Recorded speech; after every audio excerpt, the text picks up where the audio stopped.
Hello ancestors, and welcome to Developer Stream number 6. My name is Catherine. I am your friendly community manager. We've probably met before on the forums. Thank you for tuning in. We have a lot to go over today. Unfortunately, today's update has not gone out quite yet. I know that typically those things would be going out at 11 a.m. Central Time. Things were delayed a little bit. We found some bugs that we would really rather tackle before we release it into the wild, and you guys have to encounter those. So we're trying to get ahead of it. Unfortunately, that has postponed things a little bit. However, I was told that somewhere around this time was our target, even with the delay, so I wouldn't imagine that unless something goes wrong, it'll be that much longer until the update goes out. So either way, I'm going to be able to go over everything today with you guys, and once it drops, everyone will be an expert on the content. You'll be ready for it. I'm very excited. Okay, and for some of you who are going to be using this extra time to farm mats, I see you. Do your thing. So first of all, I'm just going to go over our patch notes, and then after that I sort of have a little presentation that we put together for you. It will be some of the same content that you've already seen perhaps in our longer form posts that we put out yesterday, but it's a good refresher nonetheless. I'll be going over updates after that, and then we will have time, I'm sure, for a Q&A where I will do my best to answer any questions that you may have. Okay. Let's get into it. So let me just switch over to our patch notes. This is of course for week 7 and 8. As most of you guys know, we do release a major update every 2 weeks. Last week and the week before was a little bit strange because we had the Resurgence event, so we kind of broke it up into week 5 and then week 6.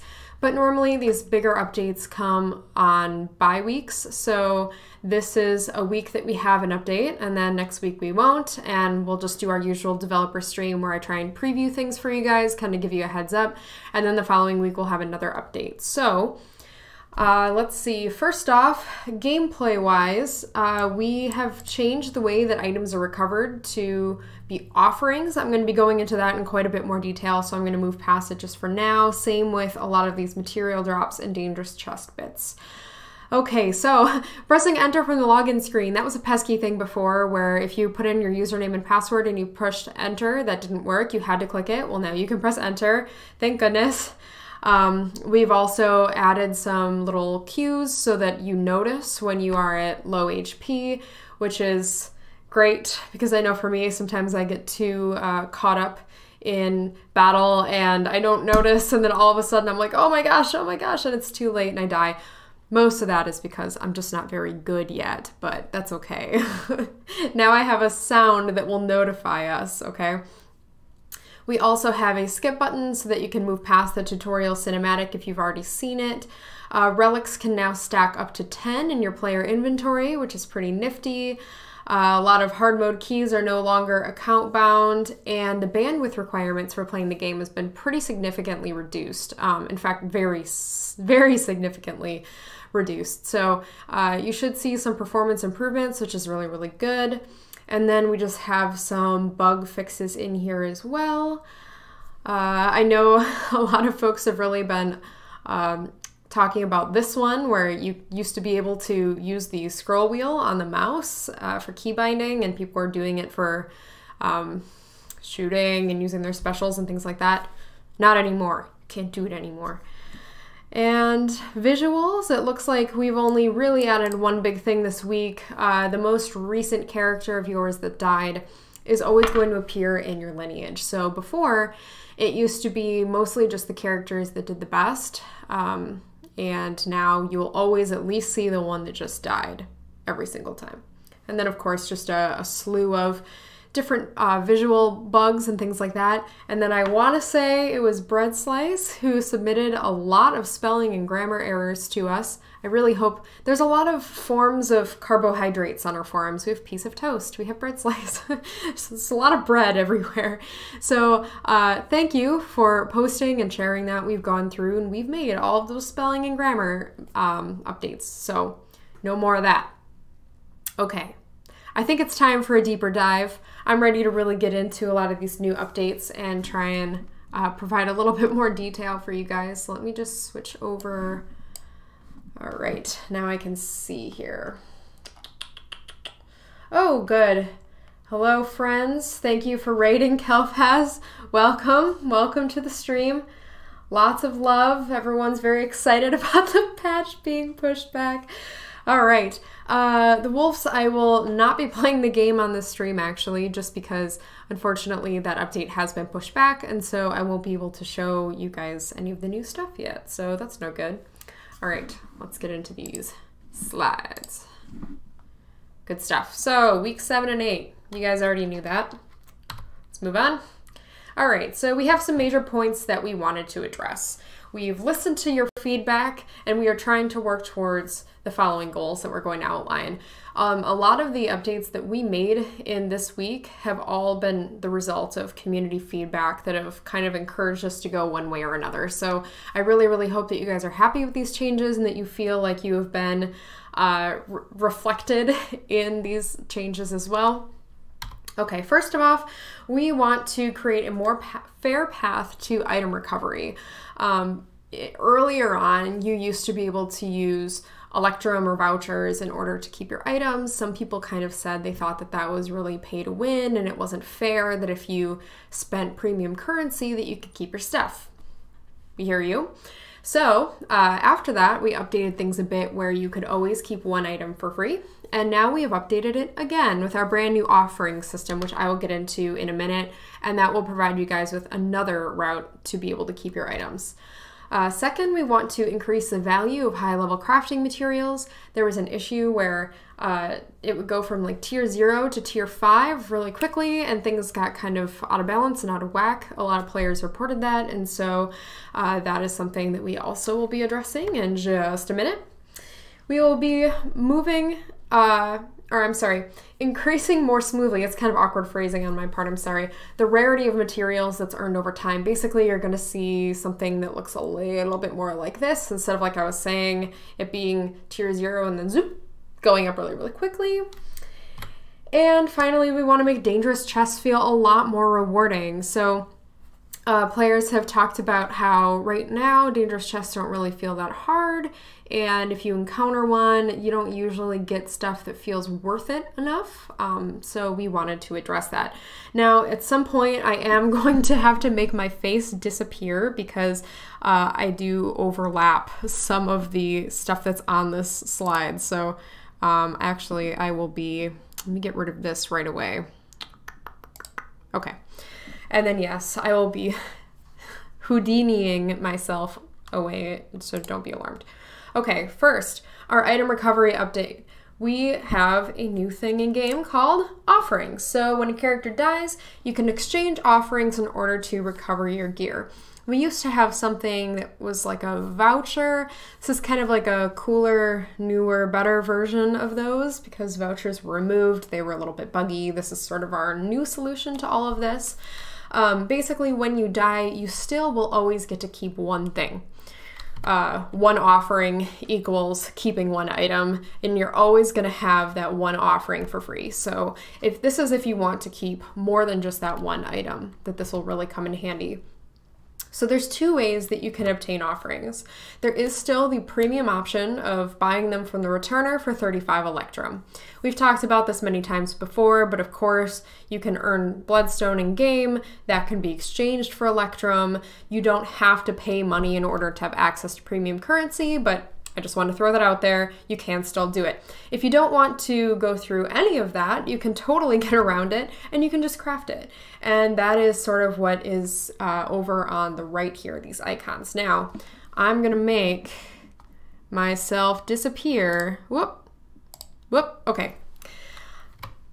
Let me see. Okay, so to craft an offering, you're going to need blue jade and waystone fragments. So this is blue jade, and these are the waystone fragments, this green thing right here.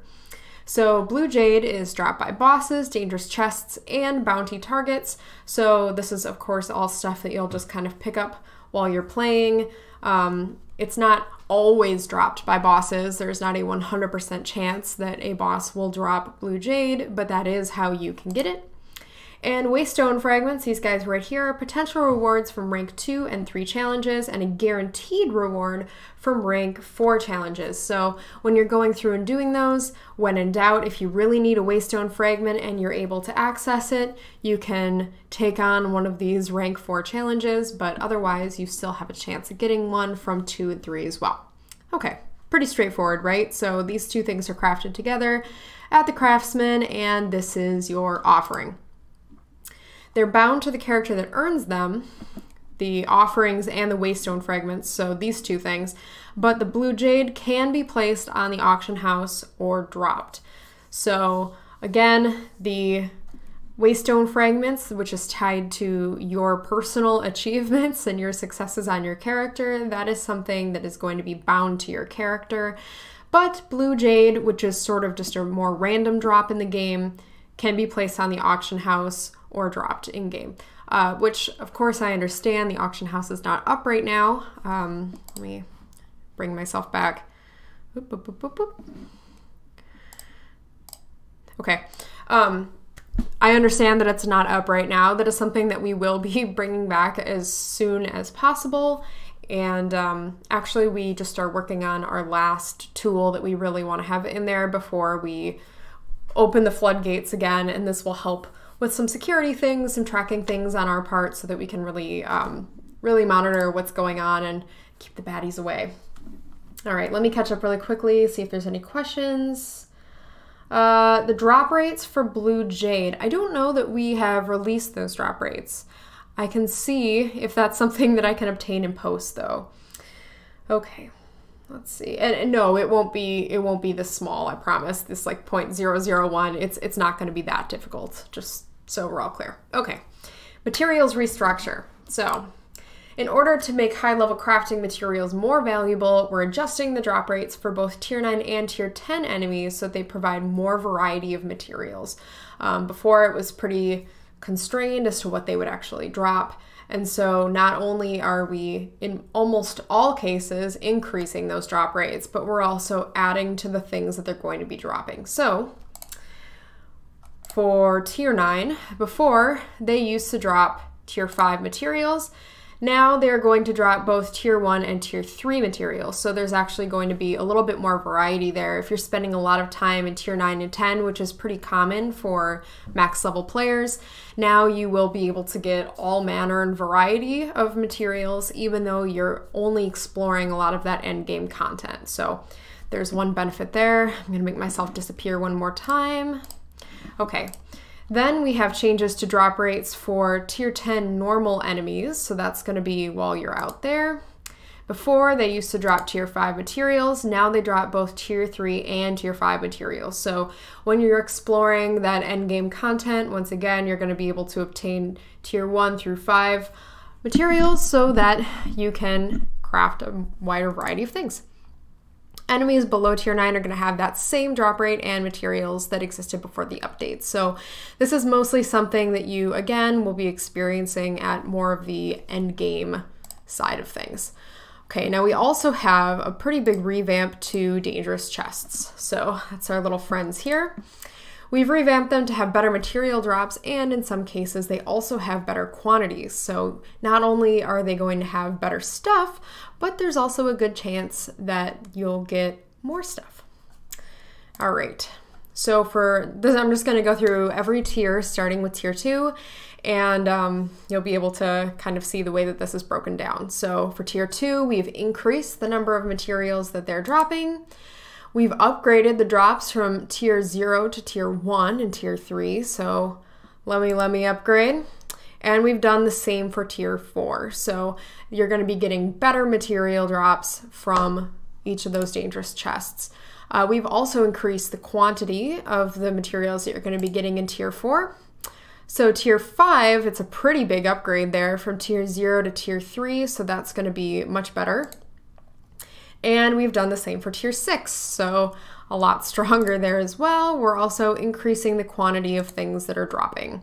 The only place where this starts to flip is going to be in tier 7. We're downgrading from tier 5 to tier 3, but we've increased the quantity and the drop rates of what drops. And we have also done this in tier 8. But again, increase that quantity in those drop rates, and tier 9 has been increased. But in tier 9, tier 8 drops were removed, and we reduced the pool of material to 2 per dungeon. So that's also a change there. But there's now a chance for level 5 and 6 charms. Okay. And tier 10, once again, increase those drop rates and remove tier 8 drops and increase the quantity. So this information, I know this is a lot of stats. I will definitely be posting this. It's already on the forums actually. So I'll show you guys in just a minute where you can find this information, but I just wanted to give it all to you up front, and then you'll be able to check it out. So yes, some of you noticed tier 10 does have a dangerous chest now. That is something that wasn't there before, so that's exciting. There's now a way that you can actually obtain that stuff. And spoiler alerts, but I know that we are currently in the process of creating a hard mode tier 10 dungeon. So hard mode raids are coming. You heard it here first. Okay, so moving on. Dangerous chest enemy behavior. So this is also very spicy. Let me bring myself back. Okay. We are only doing this in tier 2 with this update. So I just want everyone to be clear that when you jump in, and if you go into a tier 5 dungeon and you grab that dangerous chest, you are going to see all of the stuff that was reflected in the slide that I just went over, but the enemy behavior is only going to be different in tier 2. Okay. This will be expanded to other dungeons as well, by the way. So before, it used to contain like 8 to 9 burrowers. Now it is both a mix of burrowers and defenders, and we've updated their behavior a little bit. So in 2 ways. First of all, defenders are going to be bigger. They have more HP, and they also have more projectiles. So there's a little bit more variety there. And the burrowers are going to be smaller and faster, and they're going to do a lot more damage. So that's going to be cool. It's going to be a lot more challenging, I think, than what it is right now. And also, I know there's been a big push from the community and internally. It's important to both of us, to all of us really, to have a lot more variety in the types of things that you're fighting. So I don't know if I can necessarily speak to the tech side of this. I'm sorry. This isn't something I'm particularly fluent in, but bear with me. My understanding is that we've basically changed the way that we are able to spawn in new groups of beasties so that we can try and find things that complement each other. So I guess a good example would be if we are running around in tier 3 and the enemy spawner brings in, I don't know, 6 enemies. Now we have a way to have that spawner create 2 enemies that are short range, 2 enemies that are long range, and 2 enemies that move really fast, for example. So that instead of just getting a lot of very samey feeling baddies out in the Heartlands, you'll start to see a lot more variety, and they're going to start complementing each other. That's something that is definitely coming a little bit more in the long term, but we're starting to do that with these dangerous chests. So you're going to be seeing a lot more enemy behavior variety, and I think that's really going to improve everyone's gameplay experience because it's something that you guys have been requesting a lot, but it's also something that we really want. So we're both getting what we want. And is that it? That might be it. So those are the big changes that are coming with this update. Again, if you have any questions, I could show you guys where to go. It's actually in the Hot Topics section. It's called Offerings, Dangerous Chests, and Drop Rates. Oh my. We have a long form post here. It's got all of those good numbers that I just went over. So if this is something that you really want to revisit a little bit later on, you're going to be able to find that here. Let me see if there's anything in Twitch chat. How close are we to the Necromancer class? So actually, subclasses are coming soon, TM. Soon TM. They're coming with their Ancestral Legacy update, and so I know that in addition to these subclasses, we do want to make like a whole new class as well. I don't know that it will come with the Ancestral Legacy update necessarily, but we aren't stopping with the 6 that are in the game. So Necromancer is definitely one that I think has been, by a pretty large margin, one of the most requested ones. However, there was a forums post, it's kind of old now, I think it's from August, where we were really collecting a lot of information on different classes that you guys would want to see. It's all typed up into a spreadsheet, and I believe, yeah, it should still be on the forums. So it's still there if you want to check it out or add to it. And I know that we're definitely using some of that as inspiration when we're creating these subclasses. So, like some people have said that they really want a class that would do something with fire. Well, we might have that eventually, but it's more likely that for now we're going to take the Geomancer. This isn't real. This is an example. We're going to take the Geomancer and make a Pyromancer, and the Geomancer's turrets would shoot out fire, and, you know, things would work a little bit differently. That's probably going to be happening sooner. I can tell you that adding an entire class is probably going to be coming a little bit farther out, mostly because I think that we recognize some of the challenges that our current classes present, especially ones like the Druid. I know that's got some mixed feelings in the community, and so those are things that I think it would be more productive for us to address first. Of course, if there are pain points, we don't just want to keep bandaging it with other content and never going back to fix those things. So I know, for example, adding pets is something that everyone has really wanted. That is coming, but it's not coming as soon as changes to our existing systems are, because we recognize that there are things that need to change. Okay, so good stuff. Let me see. It's in here. Number of additional items added to the store. You know, that's funny. So, this is embarrassing. I'm actually not positive all of what that would include, other than going to the returner and being able to buy those offerings. So I know that there aren't any like skins or cosmetics added to the game.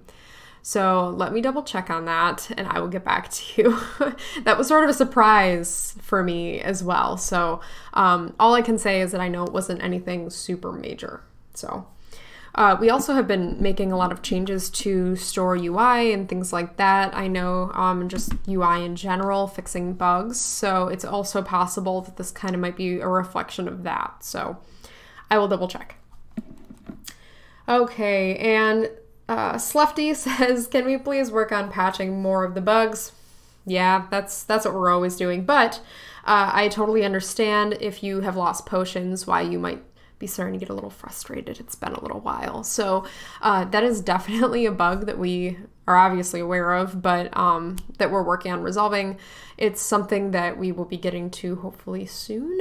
But in the meantime, I have definitely been pushing to try and see if there's something else that we can send out to you guys, because that would be great. Not to completely replace it, but just sort of as a, here's a gift for now and we'll give you more in the future type of thing. So that is something that I'll keep working on, and we'll see what we can make happen. I will definitely update you guys as soon as there's an update on that, because I know it's been a little while, so I'm doing my best. Okay. Let's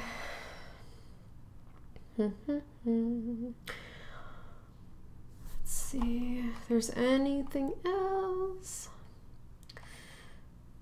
Yeah, Pyromancer would be pretty cool. Okay, so it looks like there's some requests in here for different bugs to be fixed.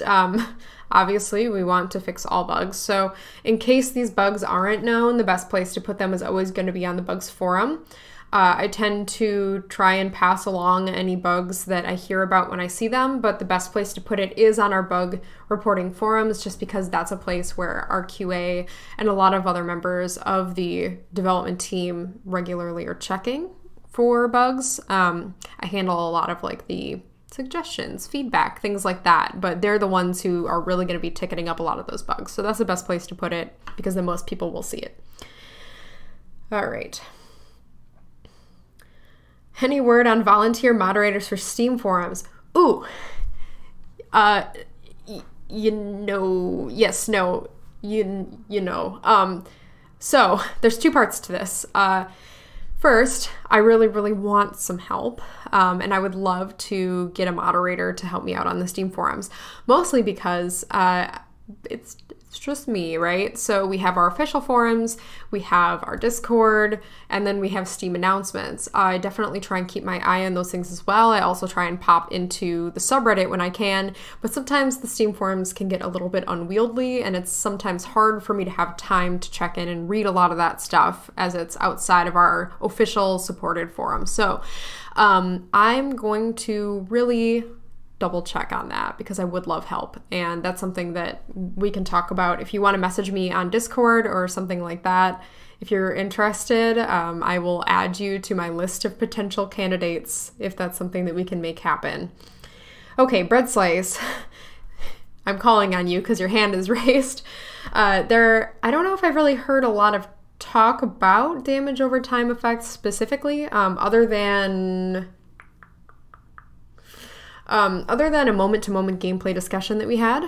We were trying to find ways where when you're just running around and having fun, that it would just feel better all the time. Little things that we can do or add or change to make combat more satisfying, to make exploring the Heartlands more satisfying, things like that. And I know we were talking about different ways that we could have like the environment change, or we could have enemies leave behind some of those effects to try and have more of an impact on the playing field, things like that. So it was brought up a little bit there. I've also, at some point, I remember us talking about possibly scaling back the impact of those a little bit because a few of them felt a little bit broken. So if that is still an issue, I admit I haven't heard a lot of community feedback on it either. So if it is an issue and a lot of you guys are not happy with the way that it is, then I'll definitely make sure that it's revisited. But just keep poking me because I just need a lot.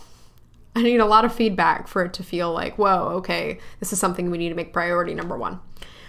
Okay, content for hardcore players. Kind of. So we are working on a lot of systems in the upcoming months that are going to affect everybody across all parts of the game that really, I don't know if trickle is right, because trickle down, right? But it trickles up to hardcore players, I guess, will impact you. Like the Ancestral Legacy changes, that's going to be huge for everybody. But in the short term, I can tell you, like I mentioned before, we are looking at adding a hard mode version of Tier 10, the Raid Dungeon hard mode. You heard it here first. So that should be soon TM. I don't know if it'll be this month. It might be this month, possibly next month. It'll be soon. The point is, it's being talked about. Okay. Group raids. Yeah, there will. So party system, raids, things like that, that is all definitely in our schedule. It's on our timeline. I would say, I believe parties are coming before guilds, just because they're a little bit less intensive. So you will need a lot of the same things that you use to create a party in order to make a guild. So it's just sort of the watered down version of a guild, really. So I would imagine that that's going to be coming first. And I know a lot of people have been asking for like a private dungeon instance, or a dungeon that you could only enter with your guild or only enter with your party. That would be really, really cool. I haven't heard any confirmation on that one way or another, but it's definitely something that I'm very conscious of because I have heard it from a lot of people. I understand that while Survive By is meant to be played in a group, there are lone wolves out there who are always going to prefer to try and tackle those challenges on their own, and so I will keep pushing it up the chain.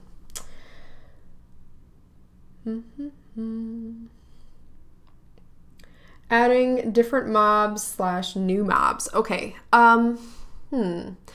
Yes. So we only have one raid dungeon right now, which is Conduit of Fire, and it was always intended that there would be at least several. And so as we add more of those, we're going to need to add more baddies that are thematically appropriate to each one. Even if it isn't always maybe super apparent, because I know a lot of our lore tends to be a little hidden. It matters.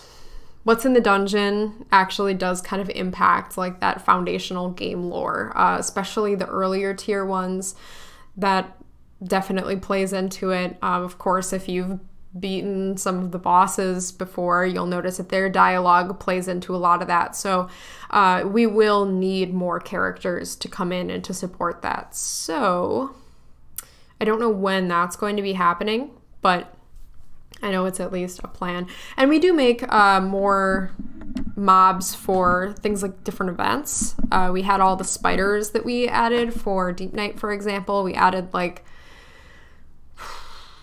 3 or 4 new spiders or something like that. Maybe more, but I think it was 4, just because we wanted to have one in every tier. So I know that as new events come and go, we'll tend to add new things to the game as well. Okay.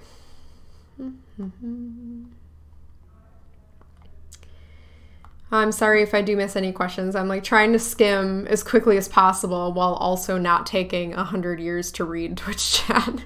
There's just so much text. Okay. Let's dungeon scale. Oh yes. Okay. So there has been a lot of feedback on that dungeon scaling stuff. Sort of twofold. I've heard a lot of things about our new cap where you have to be plus or minus 2 in order to enter it. And I've heard a lot of feedback on the scaling per player. So let me just take a second and kind of talk about how that works, because it might have not been super apparent. And I'm going to do my best to explain this without tripping, because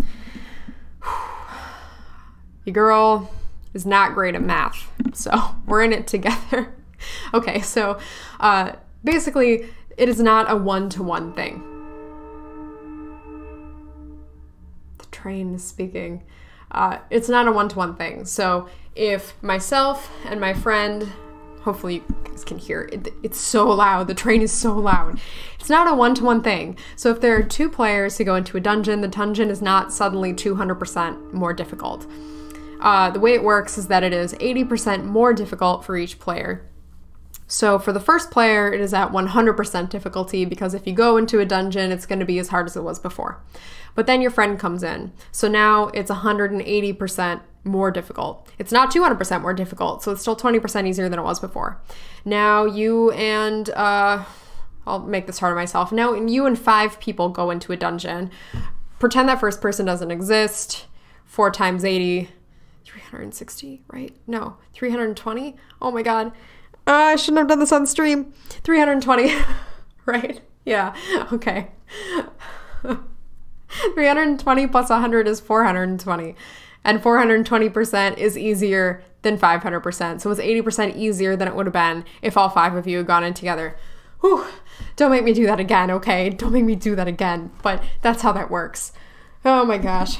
Okay, all right. Gonna move on to a non-math related question. Oh my God. Okay. Yeah, Lo-Fi Vibes actually pointed this out. So there is lore to this game, and I'm going to give you guys some pointers on how to find it without spoiling anything. So, like I said, defeating bosses is good. We definitely went with something similar to a Dark Souls model, where if you've played Dark Souls, the lore of that game is kind of told to you through item descriptions and things like that, without it being super, I don't know, on the nose. Now I'm just dancing over here. I never made it that far in Dark Souls. I'm not that good at video games, okay? I just love them, but I'm not very talented, so that's okay. But that is the way that Dark Souls works, and that is also the way that our game works. So if you want to learn about what's going on in the Heartlands, the really basic version that we can tell you is that there was a cataclysmic event many years ago, and the fissures in the world tree opened up, and this resin started seeping out of them. The resin started corrupting all the little Bambis and creatures in the Heartlands, and they went from being sweet beasts into evil chimera monsters, and the ones that still look like beasties also turn evil.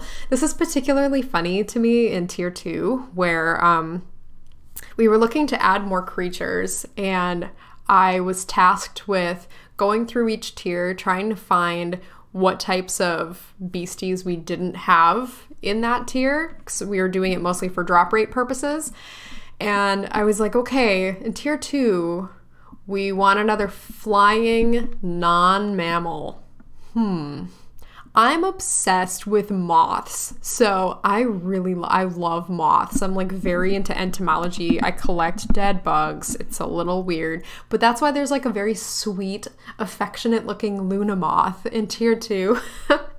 And it's just weird because it's like it was corrupted by the resin, and it's so cute. It still looks so cute. Just like, I think the jackalopes really cute, even though that one's a chimera, but they're evil, okay? Even though they're cute and very like sweet, they're still very mean. So anyways, everyone had to run away from the Luna moths, and from all corners of the world tree, they all moved inward, and that's why everybody lives in the tower now. So that is also why you won't find that many NPCs just wandering about in the world, because it's not really safe for anybody. And yeah, that's most of what we've got released. So read weapon descriptions, read item descriptions.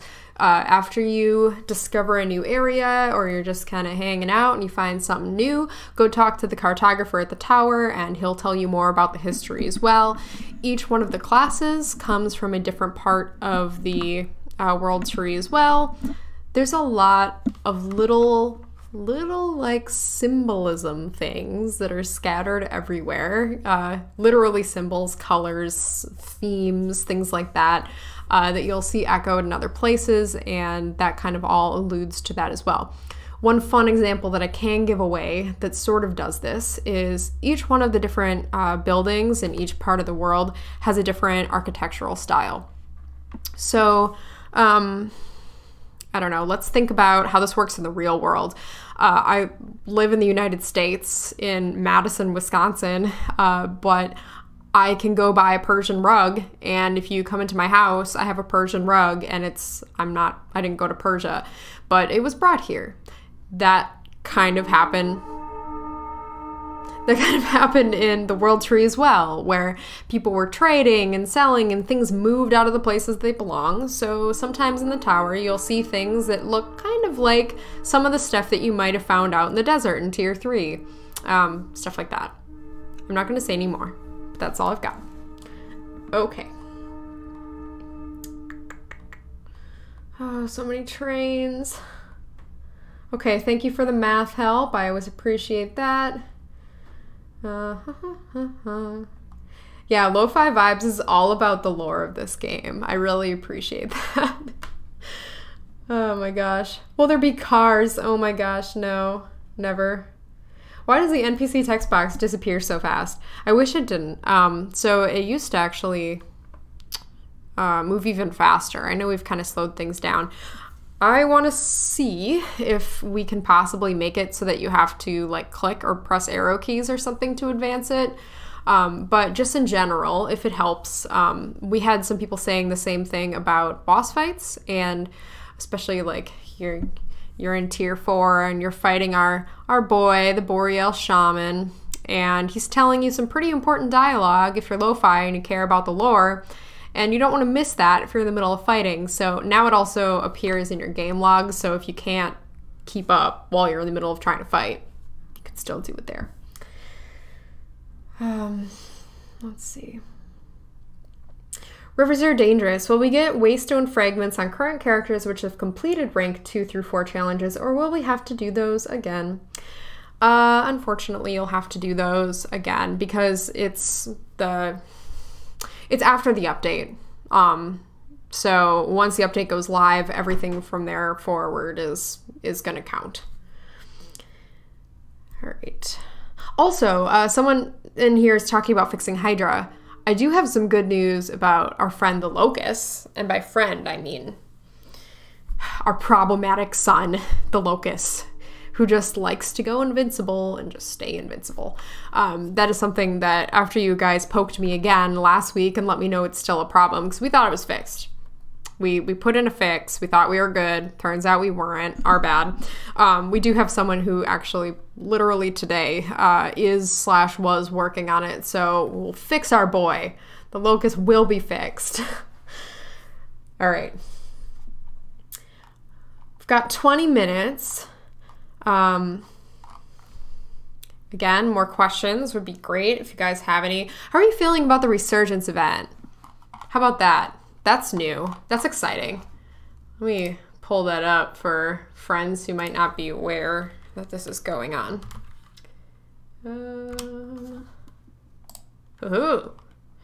Yeah, so for folks who weren't here last week or haven't logged in a bit, we also introduced the Resurgence event last week. It's almost like a little tower defense mini game within Survive By, which is pretty cool. And you have to defend your waypoint shrines, and ultimately you're also defending the local commander and making sure they don't die, and you can donate your gear to spawn town guards, and then y'all fight against 3 different waves of baddies, and there's cool, like, big medieval weapons and stuff that's going to be added to. I really like it. I think it's pretty cool, but I'm just a big fan of tower defense in general, so I do know that there has been a few very, very helpful forums posts, and I have been reading those, so if you've given me your feedback on the forums, I've seen it, I appreciate it, and I love you. Rewards feel a little underwhelming. Okay, I hear you. So that was, let me think. The Sin event was last August? This past August? It wasn't that long ago. It was like 6 months ago or something.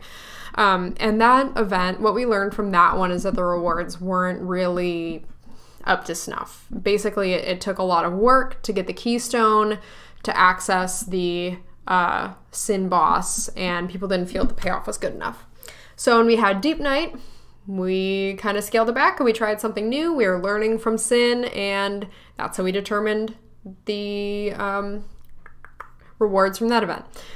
Excuse me. And then the winter event didn't really work the same way that the others did, but with the extra daily rewards, basically from the Christmas tree and the opportunity for free skins, that was kind of a free-for-all of gifties. So if we do get the feedback just in general that imprints aren't worth it enough, then I will see that we can act on that. But in general, the best thing to do with those rewards when you get them is to dismantle them for the imprint and then apply it to the weapon of your choice, perhaps something that is at a tier that you're more interested in, because you'll get a tier appropriate piece of gear depending on where you're at. So anyways, there's a lot of different ways that you can use the event, but if rewards are an issue, we will see what we can do.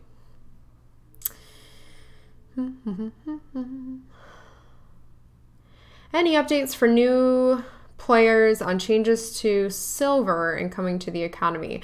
I did have a conversation with someone in our Discord channel yesterday about wanting updates to silver. So I have like a little doc that I put together with their feedback, and I'll totally present that and see what we can do.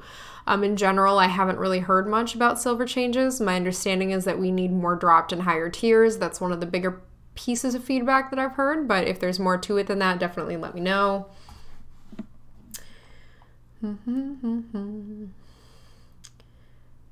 Wish the commander said more. Can we add a boss to the Resurgence? That's something that we've also heard from a few people. Basically that right now we have the 3 tiers, and it goes local chimera, mage chimera, artillery, which is like the big catapult. The big catapult. Oh my god. And then looking to add a boss to it after that.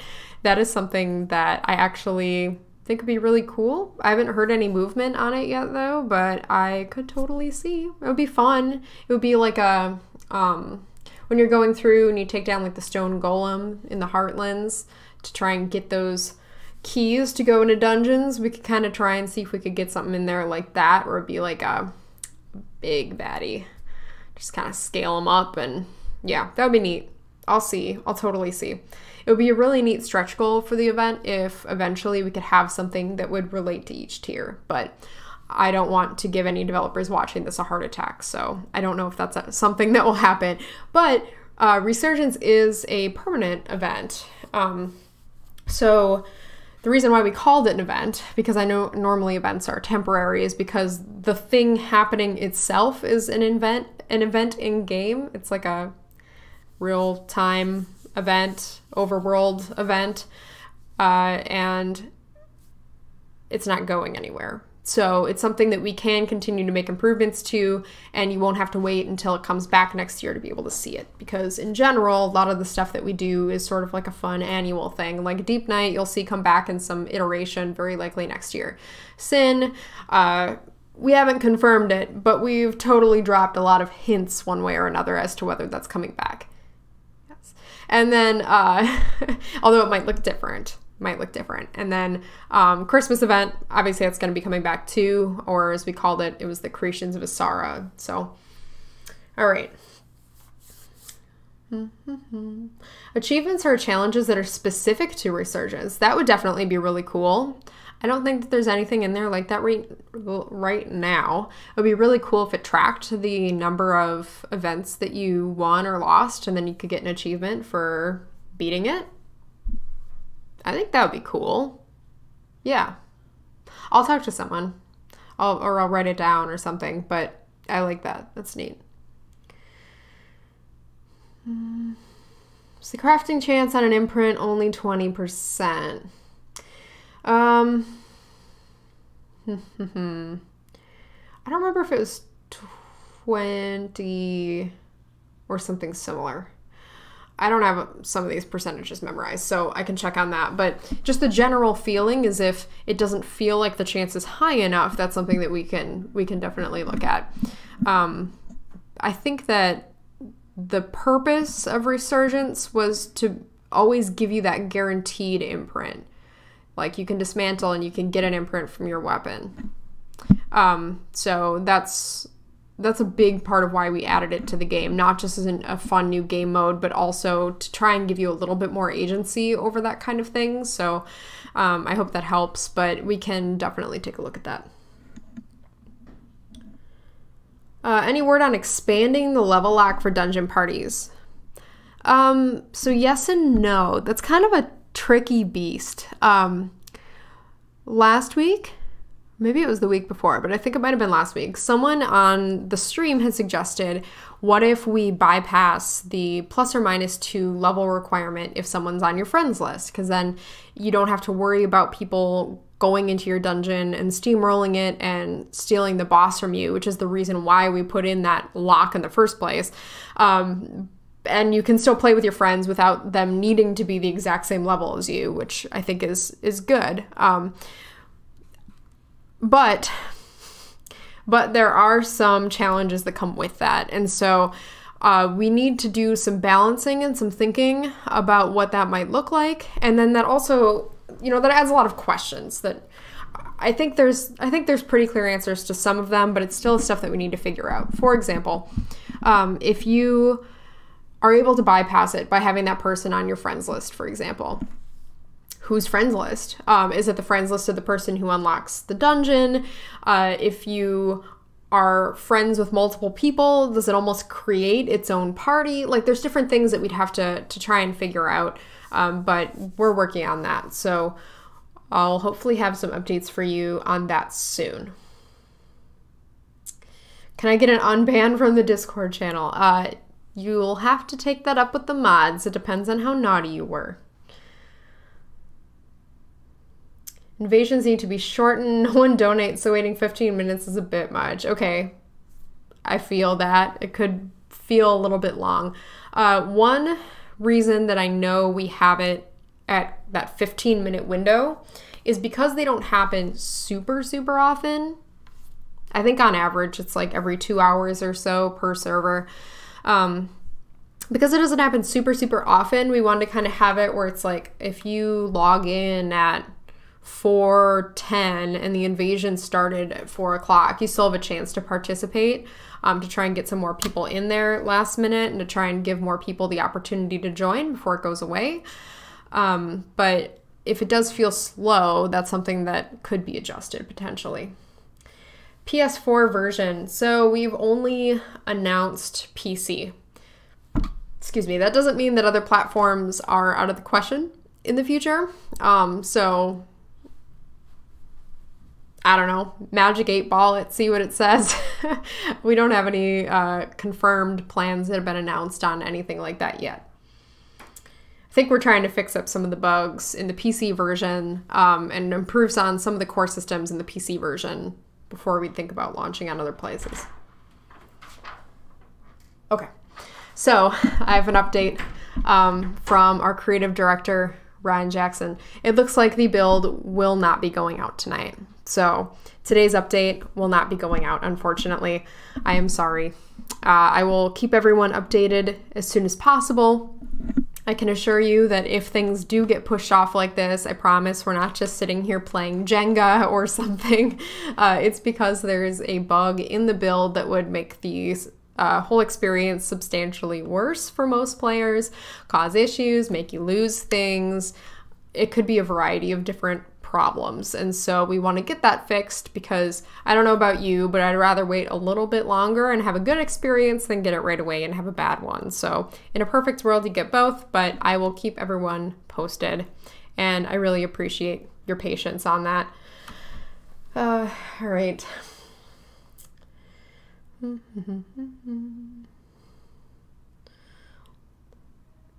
Matsu says the logical thing is that one should bypass level cap or the person on the friends list of the one who opens the dungeon. Yeah, I would agree. To me, that feels like the obvious solution.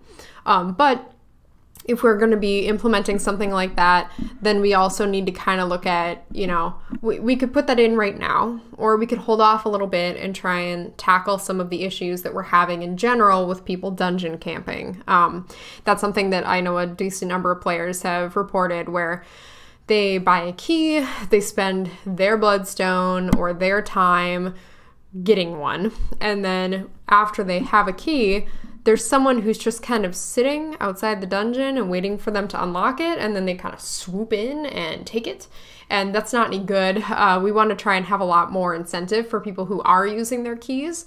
So if, for example, your friends list helps to determine who else gets to join you in the dungeon, that would totally be a benefit, because then it's not like a party, but you're almost creating like a party leader type of position if you have that key. So there's a benefit.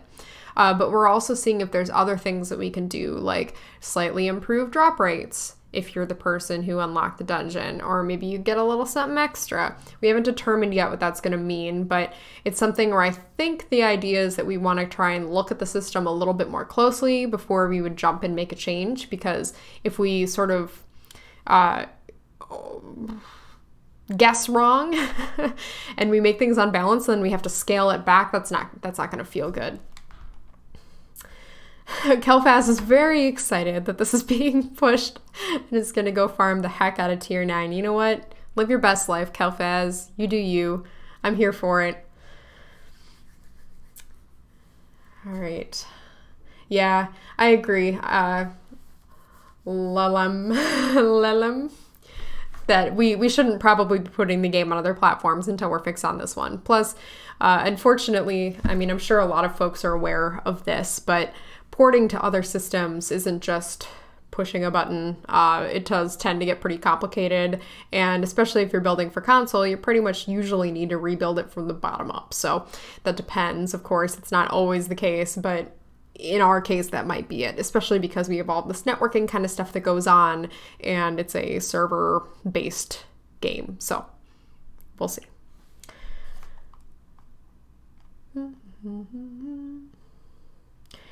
Am I the only one having lag when the event starts? Probably not. So we have found that if you have a PC that is a little bit lower on the systems requirement side, you might run into some issues. Other people were also saying that if they had a Twitch stream open simultaneously, it would really cause problems for them. And then some of that is on us too. So I think it's sort of a cornucopia of ick. There are a few ways that we've tried to address this so far. First of all, we've reduced the number of baddies that are spawning in all at once, so that should help a little bit. And second of all, I know that we made those performance changes in this update that will be going out very soon, and that should really improve a lot of that performance for you guys. So whether it's you, whether it's us, regardless, it should hopefully help that out.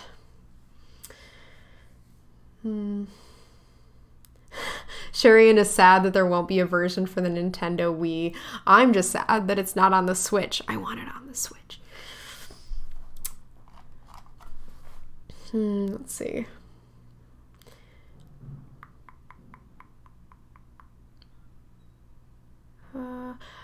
Nokani, am I kind of lost, or has the Thorns gear vendor gone missing?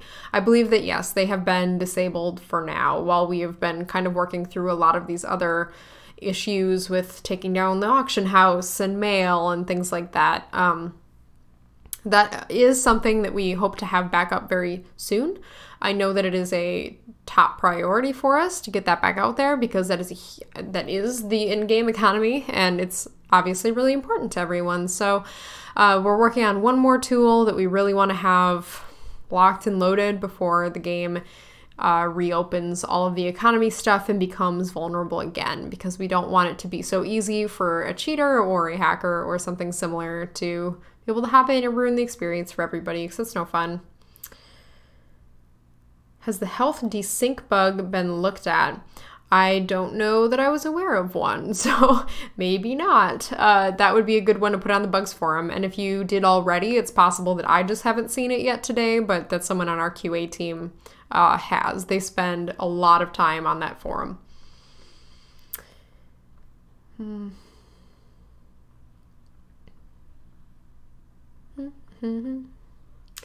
All right.